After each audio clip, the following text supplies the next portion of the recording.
स्वागत है। मैं हूं आपके साथ मनोराज सक्सेना। बात सबसे पहले माफिया डॉन अतीक अहमद की करते हैं। दरअसल अतीक अहमद को एक बार फिर प्रयागराज लाया जाएगा और कुछ ही देर में साबरमती से रवाना हो जाएगा अतीक अहमद। अतीक को लाने के लिए पूरी तरह से कार्रवाई कर ली गई है। साबरमती जेल में इस वक्त बंद है अतीक अहमद और पुलिस की कागजी कार्रवाई इस वक्त पूरी हुई है। और खबर यह है कि थोड़ी ही देर में यूपी पुलिस बैरक नंबर 200 में पहुंचेगी और उसे लेकर ब्रज वाहन के जरिए प्रयागराज लाया जाएगा। एक बार फिर अतीक अहमद को प्रयागराज लाया जाएगा। प्रयागराज पार्ट 2 इसे कहा जा रहा है। अतीक अहमद एक बार फिर सहमा हुआ है, डरा हुआ है। आपको बता दें कि उमेश पाल हत्याकांड से ये मामला जुड़ा हुआ, जिसमें एक बार फिर उसे प्रयागराज लाने की तैयारी यूपी पुलिस ने कर ली है। जो कागजी कार्रवाई होता है, जो लीगल प्रोसीजर होता है, उसे पूरा कर लिया गया है। माना जा रहा है कुछ ही देर में वही यूपी पुलिस की वो टीम जो पहले प्रयागराज लेकर पहुंची थी, एक बार फिर अतीक अहमद को साबरमती जेल से प्रयागराज लाया जाएगा।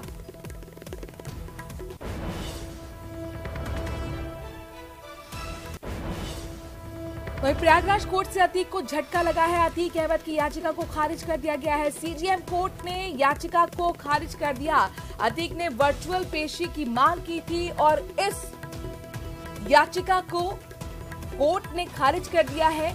एक बार फिर अतीक अहमद को प्रयागराज की कोर्ट से झटका लगा है। अतीक अहमद की याचिका को खारिज कर दिया गया है। सीजेएम कोर्ट की तरफ से याचिका खारिज की गई है जो अतीक अहमद की तरफ से लगाई गई थी। मांग की गई थी कि वर्चुअली पेशी उसकी की जाए, लेकिन कोर्ट ने इस याचिका को खारिज करते हुए इसकी मांग को ठुकरा दिया है। वर्चुअली पेशी की मांग को लेकर याचिका खारिज कर दी गई है सीजेएम कोर्ट की तरफ से। यानी कि अब अतीक अहमद प्रयागराज आएगा और उसके बाद कोर्ट में उसकी पेशी होगी। बात सलमान खान की करते हैं। खबर यह है कि सलमान खान को एक बार फिर जान से मारने की धमकी देने का मामला सामने आया है। कॉल करने वाले ने खुद को रॉकी भाई बताया। मुंबई पुलिस को धमकी का फोन भी आया। 30 अप्रैल को मारने की धमकी दी गई। मुंबई पुलिस ने फिलहाल जांच शुरू कर दी है। सलमान खान को एक बार फिर से जान से मारने की धमकी मिली है। मुंबई पुलिस को सोमवार को एक व्यक्ति ने कॉल कर ये धमकी दी। पुलिस ने बताया कि आरोपी ने अपना नाम रॉकी बताया है और उसका कहना है कि वो सलमान खान को मार देगा। इससे पहले भी आपको बता दें कि सलमान को धमकाया जा चुका है और इस मामले में जोधपुर के रहने वाले धाकड़ राम को गिरफ्तार किया गया है। उसने सलमान के ऑफिशियल मेल पर 3 ईमेल किए थे। इसमें लिखा था कि सलमान खान अगला नंबर 13 है, सिद्धू मूसेवाला की तरह मारा जाएगा, तू जोधपुर आते ही अगला नंबर 13 है, और इस तरह की धमकी का ईमेल दिया था।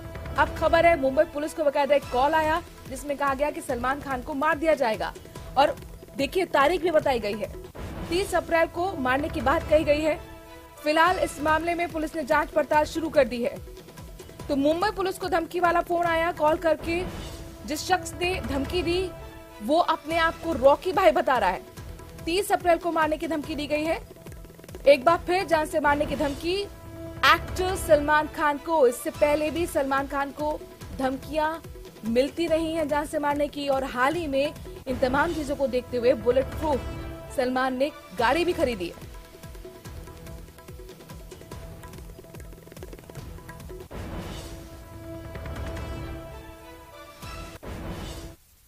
और खबरों में आगे बढ़ते हैं। जम्मू कश्मीर में टेरर मॉड्यूल का भांडाफोड़ हुआ है। बारामूला में 2 मददगारों को गिरफ्तार किया गया है। गोला बारूद और हथियार इनके पास से बरामद किए गए हैं।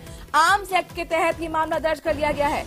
जम्मू कश्मीर में बारामूला पुलिस और सेना ने एक आतंकी मॉड्यूल का भांडाफोड़ करते हुए लश्कर के आतंकवादियों की मदद करने वाले फारूक अहमद पारा और साइमा बशीर को हथियार और गोला बारूद के साथ गिरफ्तार कर लिया है। 2 लोगों की गिरफ्तारी हुई है। ये टेरर मॉड्यूल जिसका भांडाफोड़ करते हुए पुलिस और सेना ने कार्रवाई करते हुए 2 लोगों की गिरफ्तारी की है। बारामूला में ये 2 मददगार थे जिनकी गिरफ्तारी हुई। इनके पास से गोला बारूद और हथियार भी बरामद हुए हैं। साथ ही आर्म्स एक्ट के तहत इन दोनों के खिलाफ मामला दर्ज कर लिया गया है।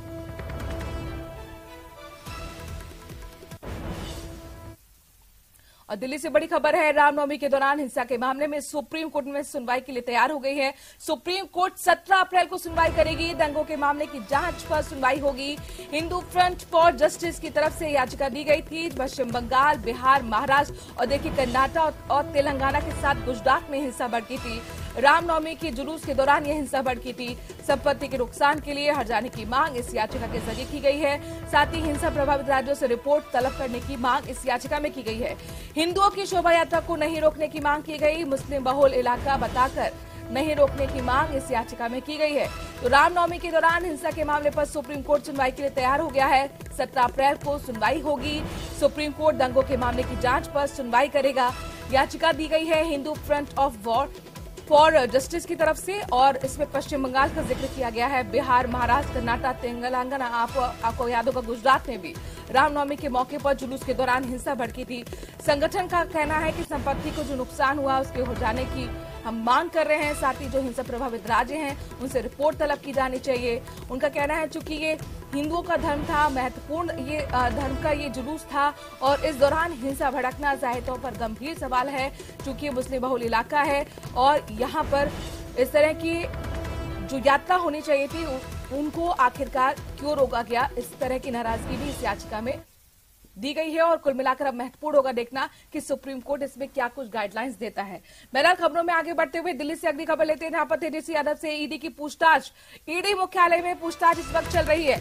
लैंड फॉर जॉब मामले में पूछताछ, ईडी पहली बार पूछताछ कर रही है। इससे पहले आपको याद होगा सीबीआई ने पूछताछ की थी तेजस्वी यादव से। 25 मार्च को सीबीआई ने तेजस्वी से इस मामले में पूछताछ की थी और अब इस मामले में ईडी ने तेजस्वी की बड़ी बहन आरजेडी सांसद मीसा भारती से भी करीब 7 घंटे तक पूछताछ की। नौकरी के बदले जमीन का ये मामला, जिसमें सीबीआई और ईडी के अधिकारी लालू प्रसाद यादव, राबड़ी देवी उनके परिवार से पूछताछ पहले ही कर चुके हैं। हालांकि इस केस में तेजस्वी यादव का नाम एफआईआर में दर्ज नहीं है, ये समझ लीजिए। जांच एजेंसी के सूत्रों के मुताबिक इस मामले की तफ्तीश के दौरान, सर्च ऑपरेशन के दौरान कई महत्वपूर्ण सबूत, दस्तावेज को जब्त भी किया गया है और लिहाजा उसी मामले में आगे की तफ्तीश और उन दस्तावेज हैं, जो सबूत हैं, उनको समझने के लिए तेजस्वी यादव से इस वक्त पूछताछ चल रही है।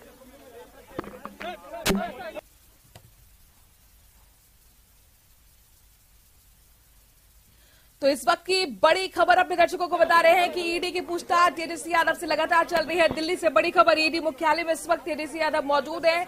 ईडी उनसे पूछताछ कर रही है। पूरा मामला लैंड फॉर जॉब से जुड़ा हुआ है। इससे पहले आपको याद होगा सीबीआई ने भी तेजस्वी यादव से इसी मामले में पूछताछ की थी और ईडी ये पहली बार तेजस्वी यादव से पूछताछ कर रही है।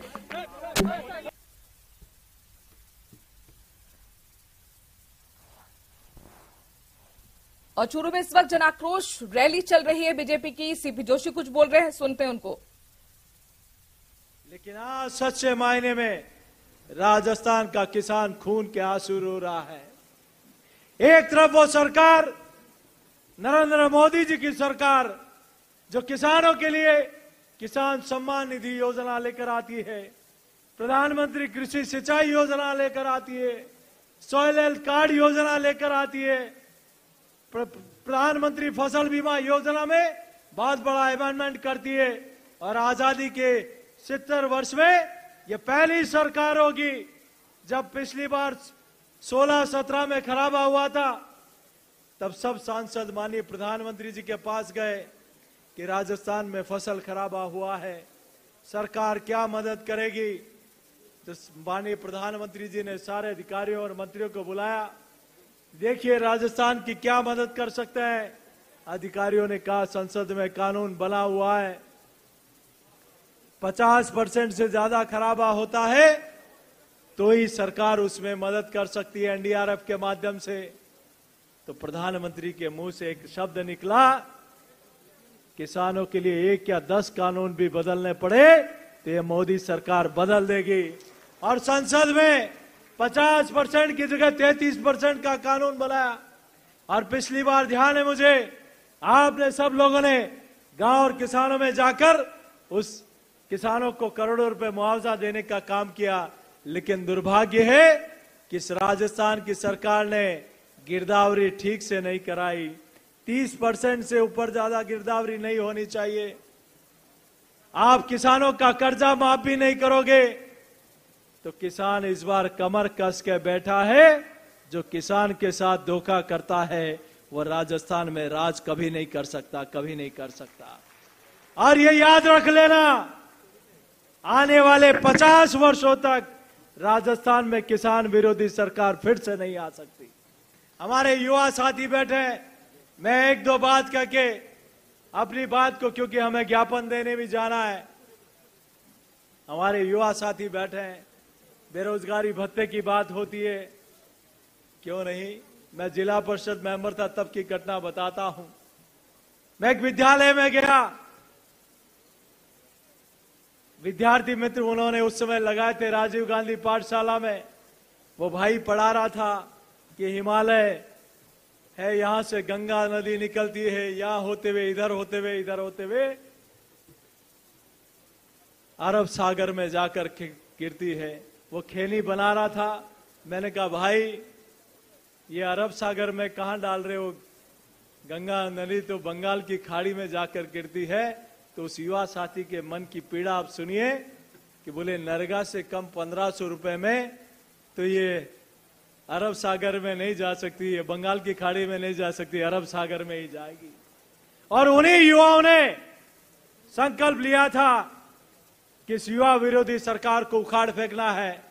मैं ज्यादा लंबी चौड़ी बात नहीं करते हुए मित्रों, आपके चरणों में इतने, किसान बंधु आपके चरणों में इतनी प्रार्थना करता हूं, जिस सरकार में युवा अपने आप को ठगा सा महसूस कर रहा है, जिस सरकार में किसान के खिलाफ वादा खिलाफी हुई है, जिस सरकार में मातृशक्ति का सम्मान नहीं हो, जिस सरकार में एक नहीं अनेक ऐसे निर्णय होते हैं जो राष्ट्रद्रोह, जिसको लेकर आप और हम सब लोगों ने देखा है कि इन्हीं के नेता दुनिया में जाकर भारत के खिलाफ बात करते हैं और इन्हीं के नेता राजस्थान में उन्हीं नेताओं को खुश करने के लिए आज जयपुर बम ब्लास्ट में उन गुनाहगारों का कौन न्याय मांगेगा, कौन उनको न्याय दिलाएगा। जब ये निर्णय आया अदालत का कि जयपुर के गुनाहगारों को बरी कर दिया है, तब सबसे पहले जिस व्यक्ति का फोन आया उस व्यक्ति का नाम है राजेंद्र सिंह जी का। उन्होंने कहा कि इन लोगों के लिए हम लोगों को बैठना चाहिए। आदरणीय घनश्याम जी तिवारी साहब ने कहा कि जब ये राजस्थान की सरकार अपनी कुर्सी बचाने के लिए जब बड़े वकील कर सकती है, अगर ये सरकार नहीं करती तो भारतीय जनता पार्टी उन लोगों को न्याय दिलाने के लिए जहां जाना होगा वहां जाके आएगी। मैं आप सब लोगों का वंदन अभिनंदन करते हुए आइए आप और हम सब लोग ये संकल्प लेके जाएं इस धरती से। बढ़ते आगे, अगली खबर यूट्यूबर मनीष कश्यप से जुड़ी हुई है। दरअसल मनीष कश्यप को सुप्रीम कोर्ट से राहत नहीं मिली है। केस को क्लब करने की मांग पर सुप्रीम कोर्ट ने बिहार और तमिलनाडु सरकार को नोटिस जारी किया है। हालांकि सुप्रीम कोर्ट ने कार्रवाई रोकने के आदेश से इनकार कर दिया है। अब मामले की सुनवाई 21 अप्रैल को होगी।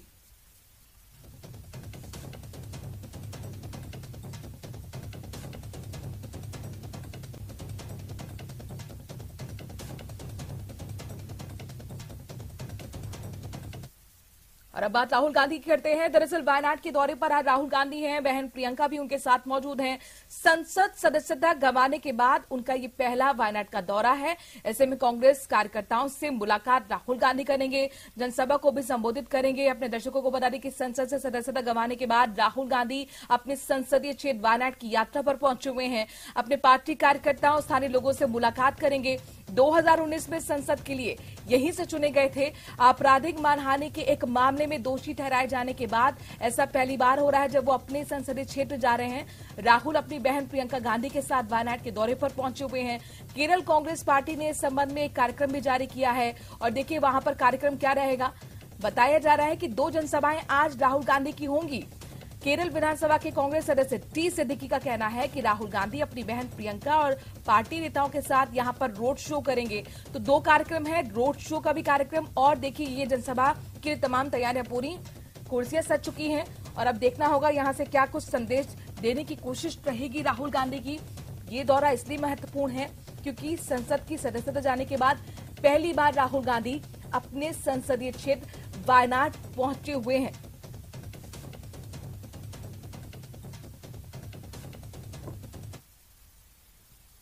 देखिए, वायनाड श्री राहुल गांधी जी की का संसदीय क्षेत्र है। स्वाभाविक तौर से राहुल जी वहां जाएंगे। वायनाड हो या देश हो, देश के सब लोग श्री राहुल गांधी से बहुत इंतहा मोहब्बत करते हैं, उनसे प्यार करते हैं और उस प्यार और सम्मान को दिल में संजोए एक बार फिर राहुल गांधी जी अपने संसदीय क्षेत्र में जा रहे हैं। और राहुल जी हमारा एमपी नहीं है, हमारा दोस्त है, हमारा भाई है, हमारा बढ़िया, हमारा मन में है। आपको फीलिंग्स है राहुल गांधी मोदी जी के सामने दोनों अलग अलग है। आज हम राहुल गांधी इधर आना क्या ना, इधर आते हैं। राहुल गांधी बहुत अच्छा आदमी है। इधर वायनाड वाला का ये पूरा आदमी इधर आएगा आज है। ये तो इंडिया में वो आने वाला है, इसके लिए हम इधर आते हैं राहुल गांधी को देखने के। प्रियंका राहुल गांधी इधर आते हैं, इधर आएगा देखने के लिए। तो बहुत अच्छा वायनाड में ये पूरा आदमी पूरा राहुल गांधी के साथ है। वायनाड में वो एनपी स्थान अयोध्या में केंद्र गवर्नमेंट में गांधी में आएगा। वो वायनाड में नहीं है, एनपी है। अयोध्या ने वायनाड पूरा आदमी एनपी है राहुल गांधी, पूरे आदमी राहुल गांधी के। वो जोड़ो भारत जोड़ो यात्रा है कन्याकुमारी में, कश्मीर में, वो केरल में बहुत बहुत बहुत जना है। और देखिए, सोनिया गांधी ने केंद्र पर हमला बोला है। उनका कहना है कि संस्थानों पर लगातार हमले हो रहे हैं, जांच एजेंसी का दुरुपयोग हो रहा है, संसद में सरकार ने बाधा डाली और असल मुद्दों से ध्यान भटकाने का काम किया। विपक्ष को निशाना बनाया जा रहा है। साथ ही कह रही है कि राहुल गांधी मामले पर भी उन्होंने घेरा और कुल मिलाकर सोनिया गांधी केंद्र पर हमलावर नजर आ रही हैं। सोनिया गांधी ने आज पीएम मोदी और उनकी सरकार को लेकर अपनी राय दी। कहा कि देश को चुप कराकर देश से परेशानियां हल नहीं होने जा रही। पीएम मोदी जरूर जो मुद्दे हैं, जरूरी उन मुद्दों पर चुप हैं। उनकी सरकार के कामकाज से करोड़ों लोगों की जिंदगी प्रभावित होती है। इन्हें लेकर हमारे जो जायज सवाल हैं उन पर वो चुप। आर्टिकल लिखा गया है बकायदा सोनिया गांधी की तरफ से अखबार में, और उसी में उन्होंने कहा है कि प्रधानमंत्री नरेंद्र मोदी जरूरी मुद्दों पर चुप क्यों है। उनकी कथनी और करनी में फर्क है।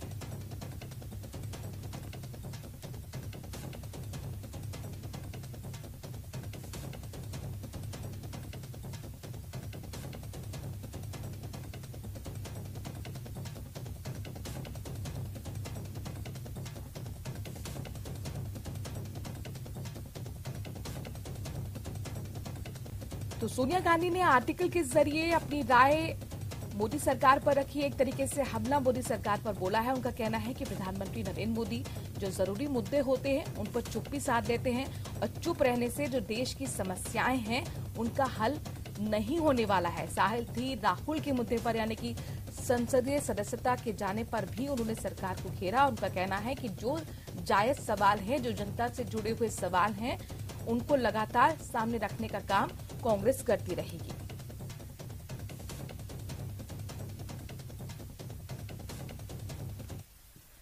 और एक बार फिर अपने दर्शकों को चुरू लिए चलते हैं। दरअसल बीजेपी की जन आक्रोश रैली यहां पर चल रही है और इस वक्त नेता प्रतिपक्ष राजेंद्र राठौर कार्यकर्ताओं को संबोधित कर रहे हैं। माताओं और बहनों,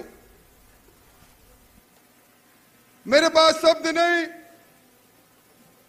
कौन से शब्दों से मैं धन्यवाद दूं।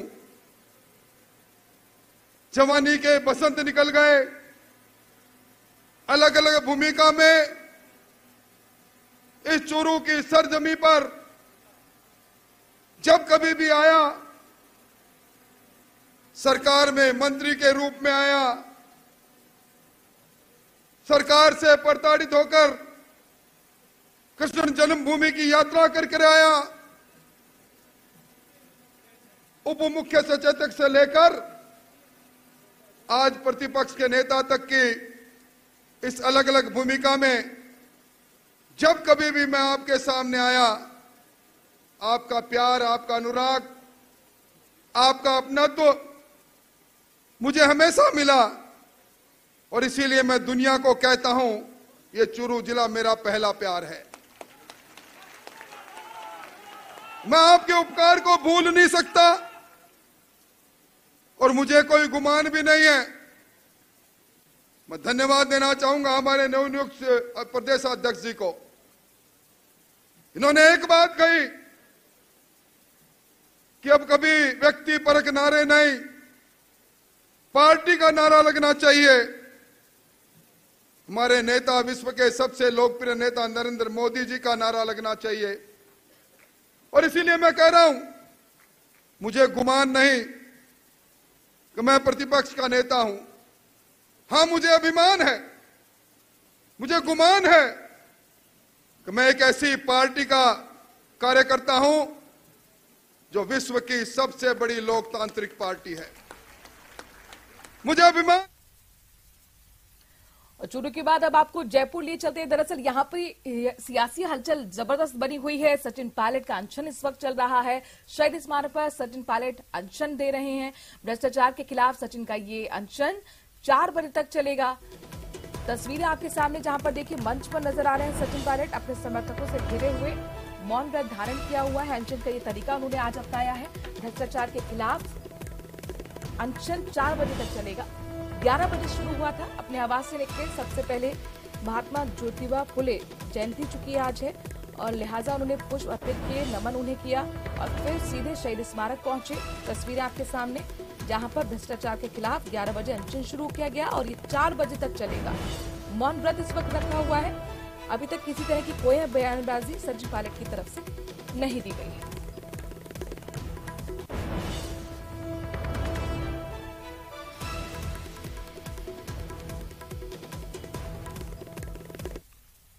कांग्रेस नेता सचिन पायलट के अनशन पर बैठने से प्रदेश की सियासत गरमाई हुई है, लेकिन प्रदेश के चिकित्सा मंत्री प्रसादी लाल मीणा इस मामले में कोई इत्तेफाक नहीं रखना चाहते। कोटा में चिकित्सा मंत्री प्रसादी लाल मीणा ने कहा कि सचिन पायलट अनशन के मामले में उन्हें कोई जानकारी नहीं है। सचिन पायलट का मुद्दा क्या है नहीं पता। पायलट साहब ने जो मुद्दा उठाया है उससे आप कितना सहमत हैं? मेरी जानकारी में नहीं है मुद्दा। हरि सिंह जी हमारे वरिष्ठ विधायक है, उनको गिला शिकवा कभी रहती नहीं है और जो अपनी बात कहते हैं तो स्पष्ट तौर पर कहते हैं। तो पायलट साहब भी अटेंशन पे बैठे हैं, कुछ कहना? पायलट साहब से पूछो क्यों बैठे। नहीं सर, वो बीजेपी वसुंधरा सरकार को उनसे पूछो, मेरे को पता नहीं क्यों बैठे। आरएलपी अध्यक्ष हनुमान बेनीवाल ने सचिन पायलट को नसीहत दी है कि अब अनशन से काम नहीं चलेगा, शंखनाद करना होगा। बेनीवाल ने कहा कि कांग्रेस सचिन को कुछ नहीं देने वाली। अगर वो अपनी पार्टी बनाते हैं तो आरएलपी उनके साथ गठबंधन को तैयार है। दोनों नेता मिलकर चुनाव लड़ते हैं तो 100 से ज्यादा सीटें जीत सकते हैं। मेरे से तो बात बैठ के तो कोई बात हुई नहीं, टेलीफोनिक बात हमारी हो जाती, छोटे मोटे कोई ओकेजन उसके ऊपर, लेकिन बैठ के हमारी बात भी नहीं हुई। मैं हमेशा उनको कहता हूँ कि आप आइए, क्योंकि ये जो पूर्वी राजस्थान है ये खाली है हमारे लिए भी, और अगर पायलट साहब आ जाते हैं तो आरएलपी और पायलट की पार्टी मिलके राजस्थान में 100+ सीटें जीत सकती है। नौजवान ये चाहता है, गुजर जाट मुस्लिम ये समीकरण राजस्थान में बन सकता है, शेड्यूल कास्ट साथ आ सकती है, तमाम जातियों के नौजवान नेता राजस्थान में बदलाव चाहते हैं। और पायलट को मेरी यही सलाह है कि उस समय खराब नहीं करें, इस अनशन के साथ ही आगाज करें, शंखनाद करें कि अब इस कांग्रेस पार्टी में नहीं रहना, क्योंकि उनकी कोई सुनने वाला तो है नहीं। बार बार वृंदावन कह रहा है मुझे लेटर नहीं मिला आज तक, तो दिल्ली वाले कह रहे हैं लेटर नहीं मिला, तो फिर लेटर किसको भेजे। तो पायलट के अनशन पर लगातार सियासी बयानबाजी भी